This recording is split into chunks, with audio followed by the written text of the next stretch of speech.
Ал родной, қайырлы күн, қайырлы түн, қайырлы таң. Енді қай уақытта көріп жатқанымды білмеймін. Ол маңызды емес. Маңыздысы, менің қазір жүректен шығатын әңгімемді сен жүрекпен қабылдап алсаң жеткілікті. Енді бұйыртса кітап шығады. Кітап 20 жасар бала. О, кітап жазып отыр. Бұл өмірде не көрді? Кітап жазатындай. Дәл осындай ойлардан, дәл осындай пікірлерден мен қорықтым. Әңгіменің ашығы. Енді өзімізде болады ғой. Ол сенде де болады, родной. Бір сәтсіздіктен, бір құлаудан қорқамыз ғой.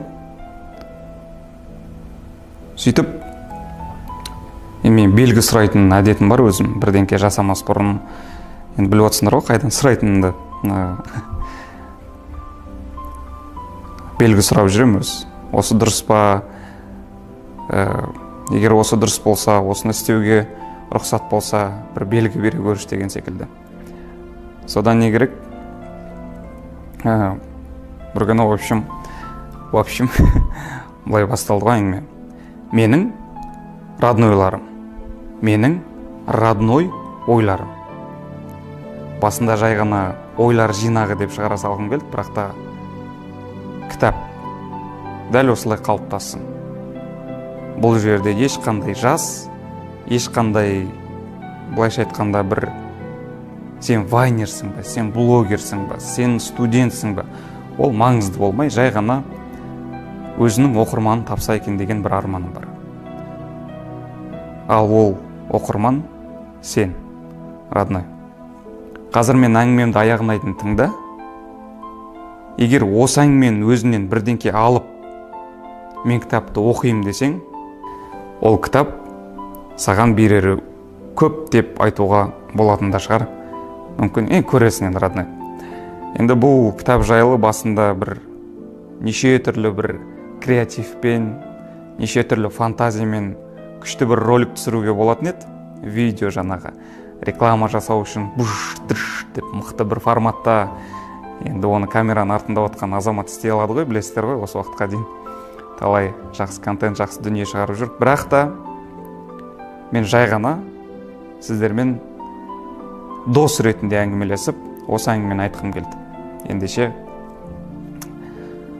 қабыл ал, родной. Былай болды. Не керек? Әйтеуір басталды. Бисмилля деп бастап, кітаптарды жаза бастадық. Тарау-тарау, бөлім-бөлім. Әйтеуір өмірімдегі қызықты сәттердің барлығын әйтеуір жинақтап, бірдеңке шығаруға тырыстым. Бірақ та басты мақсат адамға, оқырманға, яғни родной саған. Ол бір өмірге үйрететін нәрсе емес, жай ғана менің әңгімем ретінде қабылдасын деген ой қалыптастырдым. Яғни, мен саған бір ақыл айтпаймын ол жақта. Мен жай ғана өзімнің басымнан өткізген қызықты әңгімелерді айтам, соңында саған былайша айтқанда енді ой тастап кетем. Ары қарай қалай шешім қабылдайтынын сен өзің білесің. Бір кезде мынандай қызық болды. Кітап жазылып бітіп жатыр. Уже шығатын уақытқа да енді жақындап келе жатыр. Осы жақында болған әңгіме ғой, жаздың басында. Содан не керек, енді бір андай сомнениялар, неше түрлі ойлар баста кетіп отыр да. Жансерік, шығару қалай өзі, қалай болады екен? Кітапты шығарсаң қалай болады екен? Керек пе, керек емес пе? Сен юмор саласында жүрген жігітсің. Бұл сенің тематикаңа келе ме? Оны кім оқиды, кімге керек деген неше түрлі ойлар қалыптаса берді. Содан кейін бір күні қазір менің кітабымды редактурадан өткізіп атқан өзімнің танысым, досым, бір жағынан ақылшы ағам десем де болады, Ұлан деген жігіт. Яғни жаңағы мен өзім әңгімелерімді айтып берем, ол соны жүйелеп, кітаптың тіліне келтіріп, әдемілеп жасап береді. Екеуміздің ауылымыз бір, Жуалы. Тараздың ар жағында Бурный деген жер бар. Сонымен карантин уақытысы Ұлан тұрып, телефонды тастап, үйінен шығып кетеді тауға қарай. Жаңағы енді кітаптың былайша айтқанда бүкіл мән мағынасын ашу үшін бір тыныштық керек болды деймін. Әйтеуір тауға кеттім деді. Сонымен сет жоқ, ештеңке жоқ. Кітаптың қате жерлерін жаңағы жөндеп, пікірлерді әйтеуір жинақтап, ойларды жинақтап, сөйтіп жазып жүреді ғой тауда. Сөйтіп жүріп, бір тас тауып алады. Тас. Менің қазір әңгімем бір андай бір аңыз, бірдеңкеге ұқсап кететін шығар, бір қияли өтірік. Бірақ та тас тауып алады. Сосын ол өзі жаңағы арабша былай танитын жігіт, таста арабша бір жазулар тұр. Содан енді оған бір қызық болады. Сосын қайтып келеді, тастағы жаңағы жазуларды суретке түсіреді. Сосын білетін кісілерден сұрайды ғой жаңағы жерде. Бұл не мағына береді деп. Енді мен де өзім діни бір сауаттылығым керемет деп айта алмаймын. Бізде енді бұйыртса ол күнге де жеткізсін, бірақ та жаңағы кісілер айтады ғой, бұл Бақара сүресінің алиф ләмим деген сөзі. Бірақ та оның аудармасы жоқ. Жансерік, міне тас, Алла деген жазуы бар. Нақтырақ Бақара сүресінің 3 әріпі алиф ләмим деген. Осы дейді. Бұны енді бұрыннан жазды деп айтайын десек, мен кейін тексертсем былай, мынау сызықтар, бұл өзі табиғаттың сызықтары дейді. Найзағай түскен ба, міне осындай дейді. Және бұл өте ескі тас, басқа таспен салыстырғанда. Енді бұл да бір жаңағы ойлар, неше түрлі ойлар кетті маған осы тасты суретке түсіріп, жаңағы Олекең жіберіп жатыр ғой WhatsApp-қа. Неге именно менің кітабымды редактура жасап жатқанда осы тас табылады? Егерде менің редактурам болмаған кезде, яғни менің кітабым болмаған кезде, Олекең ол тауға көтерілмейтін еді. Ұлан деген жігіт. Яғни таппайтын еді. Жарайды, қоя бердім. Бұл да бір белгілердің біреуі шығар деп қоя бердім. Бірақ та жүректе бір кішкене не пайда болды. Неге именно осы кезде табылады? Неге ондай жазу деген секілді? Сонымен жарайды, қоя береміз. Енді бұл да бір жай ғана бір тас қой деп ойлап қоя береміз. Содан не керек? Жаңағы Ұлан деген жігіт ауылда жүр. Сол ауылдың өзінің мешіті бар екен. Бірақ өкінішке орай ол мешіт қазір қаңырап бос тұр енді. Енді мешіт деген Алланың үйі ғой. Бірақ та енді ішіне жамағат жоқ. Азан шақырылмағалы біраз болған. Онша емес күйде жатқан мешіт енді. Сонымен жаңағы Ұлан деген жігіт Олекең ауылда жүреді. Енді кездейсоқ па білмеймін, 4-5 рет сол жақтың имамын кездестіре береді. Қайта-қайта. Бір күні имам сұрайды одан. Ұлан, енді сенің былай-былай таныстарың бар, маған осы мешітті қайта бір жандандырып, ішін жамағатқа толтырып, жаңағы құрылыс жұмыстарын жүргізіп, мешітті әдемілеп берші, соған көмектесе аласың ба дейді. Содан не керек? Олекең тұрып айтады ғой, жәке, Жансерік, давай осы мешіттің жаңағы несіне қайта жандануына бір себепкер болайық, сбор жасайық дейді ғой. Енді біз осы уақытқа дейін роднойлар өздеріңмен, родной, сенің көмегіңмен барлығымыз қаншама сбор жасап, әйтеуір Аллаға шүкір себепкер болып жүрік қой, қаншама жақсылыққа, қаншама адамның қуанышына, қаншама адамның аяққа тұруына, қаншама адамның баспаналы болуына. Енді осы кезде енді мешіт соғу деген ол енді балалық шақтан келе жатқан арманым деп енді өтірік айтпай қойын. Бірақ та Аллаға шүкір, Құдай өзі беріп жатыр ғой бізге. Сол уақытта пайда болған мақсаттарымның бірі. Кезінде енді бала кезде былай ағаларым ауылға мешіт соқтық дегенде, бұйыртса үлкен болғанда мен де соғам деп армандап қоятынбыз ғой, енді былай қоя беретінбіз. Бірақ осы менің мақсатым деп прям енді жүрмегенбіз ғой әңгіменің ашығы. Бірақ оказывается армандар орындалады екен. Орындалған жоқ енді әлі, Құдай қаласа. Енді аузыма салып тұр ғой енді. Құдай қаласа орындалып қалар осы арманым. Содан не керек? Жаңағы мешіттің қайта жандануына сбор жасайық дейді. Мен ойланам. Айтпақшы Олекең маған бүйтіп айтады ғой. Жаңағы сбор жасайық. Сонымен жаңағы табылған тасты, енді мешіттің өзінің бір бөлмелері болады ғой, бір музей сияқты, сол тасты әйнектің ортасына қоршап, яғни стеклянный бір неге қоршап, тасты жазып қояйық, астына историясын жазып қояйық дейді. Сонымен сол мешітті келіп, өзінің лентасын кессен дейді, мен айтып қоямын, Олеке, ондай дәрежеге жеттік па, жетпедік пе, мен білмеймін ғой енді, әлі ерте секілді деп. Сонымен онда білмеймін енді, бір көрейік деді, соны көріп тұрмын дейді. Сосын тұрамда енді ойланам. Жоқ, жай ғана сбор жасай салған болмас. Бұл маған бекерден бекер беріліп жатқан белгі емес. Бұл кітаптың шығуына беріліп жатқан белгі деп білдім енді. Кітап шығады, бұйыртса сатылымға шығады, кітапты сата бастаймын. Сол сатылымнан түскен бір бөлікті, енді ол жақта енді үлкен сума керек болатын шығар, білмеймін қанша сума керек болатын, бірақ та бір бөлігін сол мешіттің қайта жанданып, ішінен жамағатқа толуына жұмсайық, себепкер болайық деген ой келді. Бұйыртса енді сол күнге де жеткізсін.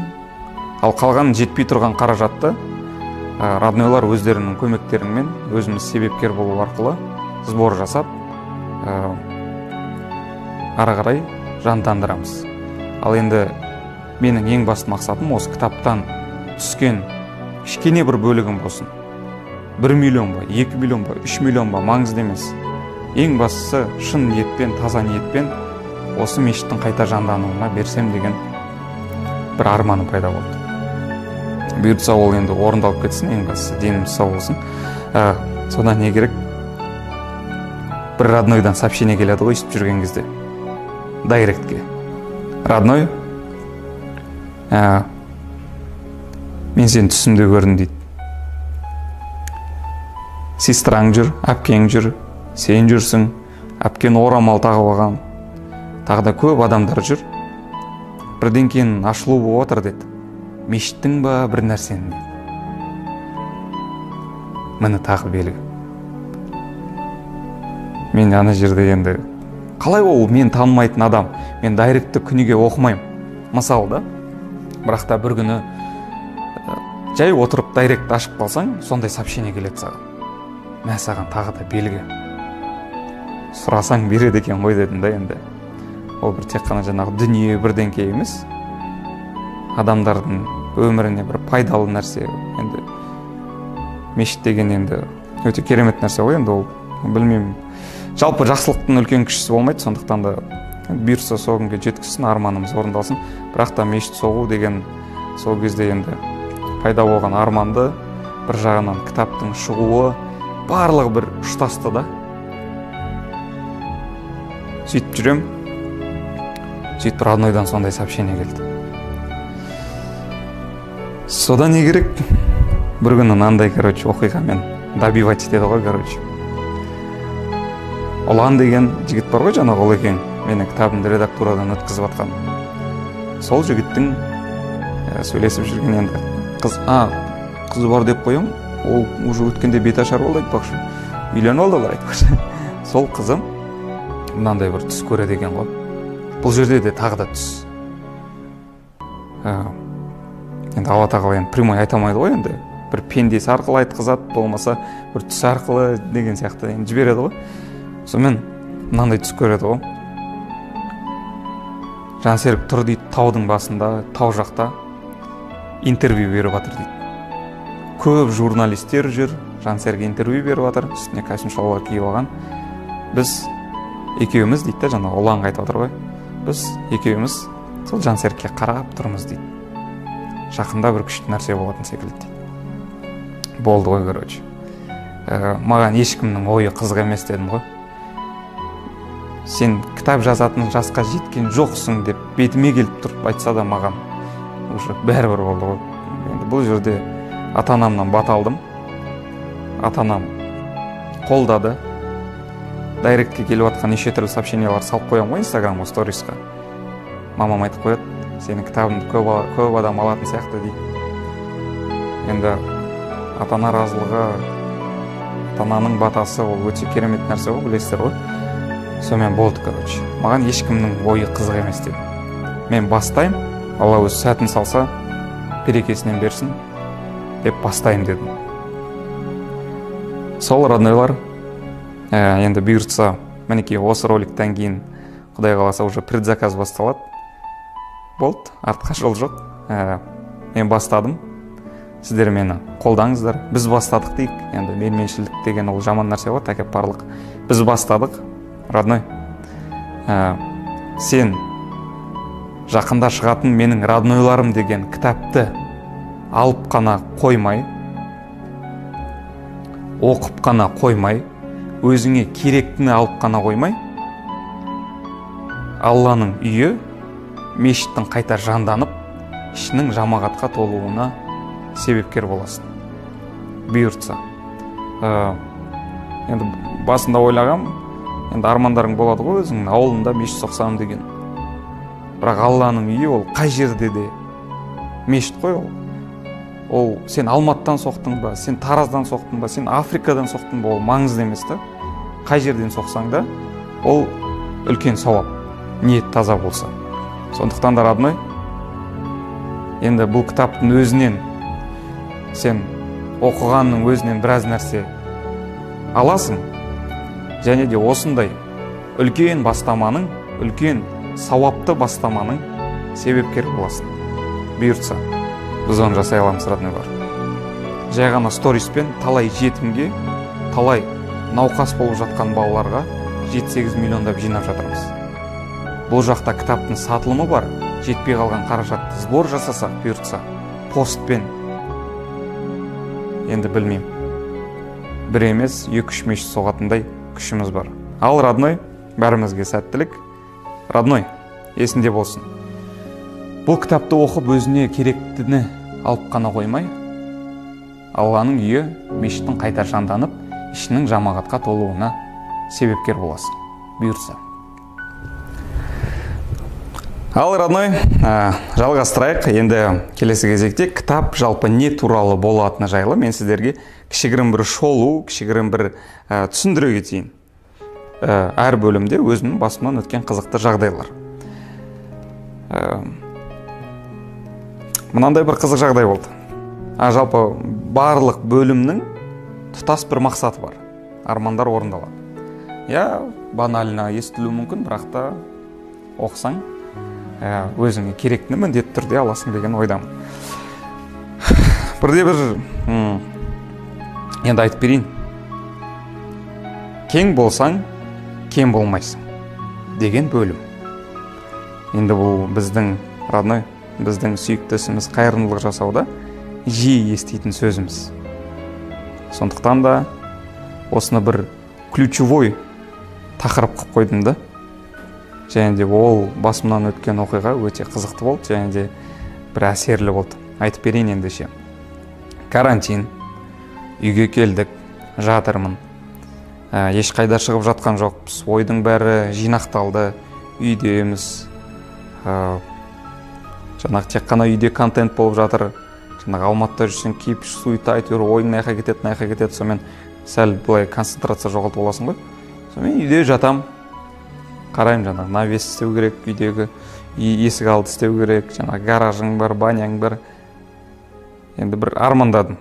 Енді оны алдым әйтеуір жиған тергеніме жаңағы машина алып қойып жүрген ғой. Сонымен маған да бір 4-5 миллионның айналасында бір ақша керек. Сол ақшаны өзім тауып, карантин біткенше. Білмеймін қалай. Бірақ карантин біткенше әйтеуір сол ақшаны бір жақты етіп, тауып мама-папаға беріп кетсем қандай күшті деген ойлар келеді ғой. Енді арман ғой, бір қиял болып көрінеді басында. Содан не керек, үйде жатырмын бір күні. Дайректке бір сообщение келеді. Родной, сенің бір видеоң бар еді ғой, 30 минуттық. соны көріп үлгермей қалып едім, маған сатасың ба дейді. Маған қызық болды. Әлі де көрмеген роднойлар болса, онда жаңағы видеоны қайта шығарайын. Мүмкін IGTV-ға салып жіберем, мүмкін 500 теңгеден сатам, бірақ та ол түгелдей жиналған ақшаны қайырымдылыққа жіберем деп ойлаймын. Содан опрос жасадым Инстаграмда, стористарда, роднойлардан сұрадым, қайсы дұрыс болады деді. Енді роднойлардың жүрегі кең ғой. Тегін IGTV-ға сал деп тұрғанды таңдамай, роднойлардың 67% сатып аламыз, және де сол ақшаны қайырымдылыққа жібереміз деген жаңа нені таңдайды ғой. Қараңыздаршы, қандай, мықты нәрсе. Тегін нәрсені таңдап тұрған жоқ. Соң бір жағынан ойладым, қазір тегін салсам, оның алдында сатып алған роднойларға кішкене обидно болады. Егер ол тегін шығатын білгенде олар алмайтын еді ғой, оданша сатайын не болса да деген ой келеді. Содан не керек? Группалас қызымды WhatsApp-қа отырғызам, сонымен сатылымды бастайым, продажаны бастайым, жаңағы видеороликтің 500 теңгеден сатам. Енді оның алдында сатып алғандар бар, бір жағынан қайырымдылыққа кетеді. Енді бүкіл жағынан қарастырғанда осы выгодный вариант болады деп ойлаймын. Сонымен 500 теңгеден сата бастаймын. Бір тәулік өтті, сатылым жабылды. Сатылым жабылғаннан кейін, енді қазір мен сіздерге ішкі кухняны айтам, яғни мен қанша таптым, қалай болды деген сияқты кішкене цифрлармен, кішкене ақшалармен айтатын болам. Енді айта берейін, оны біреуден ұрлап тонап алып отқан жоқпын енді. Алланың берген бір несібесі, берекесі. Содан не керек? Бір тәулікте 1 400 000 жиналады. 500 теңгелік роликтен. Уже 3-ші рет сатып жатырмын. 3-ші потокта 1 400 000-ге сатылым жасаймын. 500 теңгеден. Сомен енді пендеміз ғой, енді адамбыз. Так, мынаны салатын кезде не дегенмен де бұл видео маған Алланың берген несібесінің арқасында еңбекпен келген видео ғой. Может 50%-ін өзіме алам деп айтам, ал 50%-ін қайырымдылыққа жіберем деген ойлар болған ғой негізі. Менде ше, пендеміз, адамбыз енді. Жаңағы еще алдындағы арманым бар, жаңағы навес істесем болады деп айтыр, ақша жинай берейін деген түрім ғой. Не дегенмен де видео менікі ғой енді.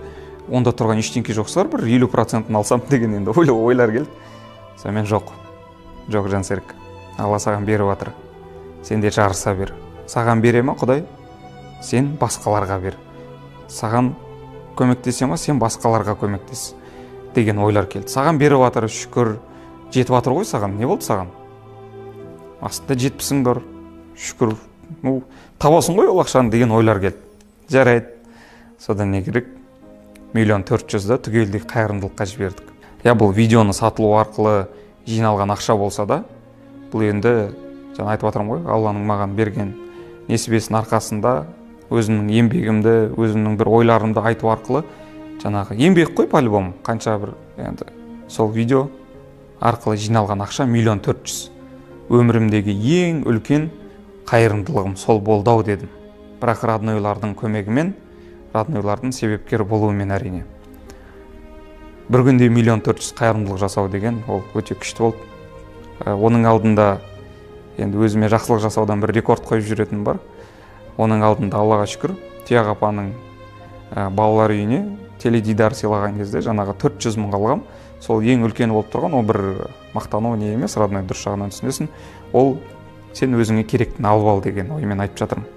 Бұл сондықтан да сол 1 400 000, 500 000 теңгесін ата-анасынан айырылған жетім балалардың пәтер алуына жібердік. Яғни жетімдердің баспаналы болуына себепкер болдық. Шүкір, ол балалар қазір жақсы тұрып жатыр. 500 000 теңгесін өзімнің мектеп кезінде білім берген, сабақ берген апайым ауырып қалған ракпен. Сол кісінің еміне жібердік. Және де қалған 400 000 теңгені сол карантин уақытысында қиналып жатқан жағдайы төмен көпбалалы отбасыларға бөлген болатынбыз. Олар да сол уақытта өзіңе керекті азық-түлікпен қамтамасыз етілді. Жалпы ешкімге пайдамыз болмаса, зиянымыз тиген жоқ. шүкір ол видеоны 500 теңгеден сатқаным өте дұрыс болды деген ойлар келді. Енді бір себепкер болдық. Сауаптан жассын, енді шын ниетпен, шын жүрекпен жасалынған дүние болғандықтан Алла тағала беріп отыр деген ойдамын енді. Шүкір. Сонымен арада 2 күн өтеді, дайректке тағы бір 2-3 сообщение келеді ғой. Родной, өткенде сатылым болған кезде біз сатып алып үлгермей қалып едік, тағы да сатасың ба дейді. Мен опрос жасаймын. Сатып алып үлгермегендер көп екен роднойлардың ішінен. Бірақ ол кезде тікесін айтам роднойларға. Роднойлар бұл сатылымнан түскен қаражаттың 100% өзімнің қалтама кетеді. Жаңағы арманым тұр ғой, арманым, ойым, мақсатым тұр ғой, жаңағы үйдің есік алдын істеп беріп, мама папаны риза қылып кетсем деген. Сол тұр миымда. Роднойлар айтады, без проблем. Родной, конечно, өзің білесің ғой, түгелдей кетсе кетсін, сен қалтана. Бірақ видеоны көріп өзімізге керектін алсақ деген ой барады дейді. Жарайды деймін. Сонымен сатылымды бастаймын. Бір тәуліктің ішінде, бір сутканың ішінде 500 теңгелік роликтен 2 миллион 100 түседі ғой. Ойлаңыздаршы. Егер де мен бірінші күні жаңағыдай оймен 50% өзіме алып қалам десең, менде енді 1 400 000, 700 000 теңгесі ғана болатын еді, қалатын еді. Бірақ мен кең болдым, дұрыс шешім қабылдадым, бірақ кем болмадым. Келесі күні сатылымда маған Алла тағала 2 миллион 100 жинап беретіндей сондай сәт берді ғой. Бұл мен біткен жоқ. 2 миллион 100. Одан кейін тағы да сұрайды ғой, роднойлар үлгермей қалдық деп. Сонымен карантиннің өзінде 3-ші рет сатылым, жаңағы продажа ашам. Біріншісінен 1 400 000 түгелдей қайырымдылыққа жібердік, кең болдық. Екінші күні, үшінші күні бізді кем қалмады. 2 миллион 100, артынан тағы да 900 000 түседі ғой. Үшінші күн сатылымда. Сонымен 3 миллион теңгедей. 3 миллион 100 ба, сондай болды. Ойлашы, родной, сен адамдарға қаншалықты жақсылық жасап, қайырымдылық жасап, қолың ашық болып, кең болсам, ешқашан кем болмайды екенсің. Бұл менің басымнан өткен қызық оқиға. Ары қарай қандай дүниені өзіңе аласың, не нәрсені өзіңе аласың, ары қарай өзің шешім қабылдайсың. Менің басымнан осындай қызық жағдай өтті. Сонымен тағы да 1-2 заказ түседі карантинде. Әйтеуір былай жинап, в общем 4 миллиондай ақша шығады. Сосын мама папаға тұрамын да, мам, пап, міне навес, жаңағы үйдің есік алдын ремонтын барлығына шығып тұр, уайымдамаңыздар дейді. Енді қуанып кеткен ғой, енді екеуі де. Енді ол кісілер онша білдіртпейді ғой, мама папамыз. Андай кісілер ғой, эмоцияға кішкене жоқ адамдар. Бірақ та енді қуанғанын көріп қойдым да. Сол осындай жағдай басымнан өткен болатын. Ең бастысы, Аллаға шүкір, үлкен сауапқа кеңелдік деп әлі айта алмаймын. Кеңелуді нәсіп етсін. Екіншіден, ата-анамыздың ризашылығын алдық. Ол ата-ана разылығы, Алланың разылығы екенін ешқашан ұмытпаңдар, роднойлар. Осындай жағдайлар бастан кешті. Осы секілді оқиғалар кітапта жазылған, неше түрлі. Керекті нәрсені алып ал, керек болып қалар. Енді Құдай сақтасын, бірақ әңгімемнен ештеңке алмай қалған күннің өзінде жаңағы әңгіме бар ғой, басында айтып кеткен. Мешіттің жанданып, ішінің жамағатқа толуына себепкер боласың. Бірақ та оқып жатқанда сен өзіңе керектіні алатынына мен ешқандай күмәнім жоқ. Бұндай жағдайлар көп басымнан өткен, жаңағы кең болсаң кем болмайсың деген мысалға айта берсем, шүкір өте көп. Бұл ең крупный болды. Армандар орындалады екен, шын мәнісінде. Ендігі мақсат, ешкімге айтып қоймаңыздар, енді мақсат, Бауыржан атамыз айтқан ғой, мақсатыңа жетпегенше дос пен жауға сыр берме деп. Ендігі мақсат, бұйыртса әкеме көлік сыйлау. Енді бұл родной ретінде айтып жатырмын. Ешқандай бір немен емес, шын жүректен, қуанышпен осыны давай, родной, сенің қолыңнан келеді деген ойлармен маған кері байланыс берсең, енді күшті болады. Жалпы басқалардың қуанышына ортақтаса білсеңіз, басқалардың қуанышына былайша айтқанда шын көңілмен қуана білсеңіз, Алла тағала сізге береді. по-любому береді. Всегда позитив. Ал родной, сәттілік, енді кітапты жақсылап оқып шық. Бұйыртса предзаказ басталады, ал сен дайын бол. Үлкен бастама кішкентай аудиториядан басталғалы тұр. Сәттілік. Родной. Мықтысың ғой.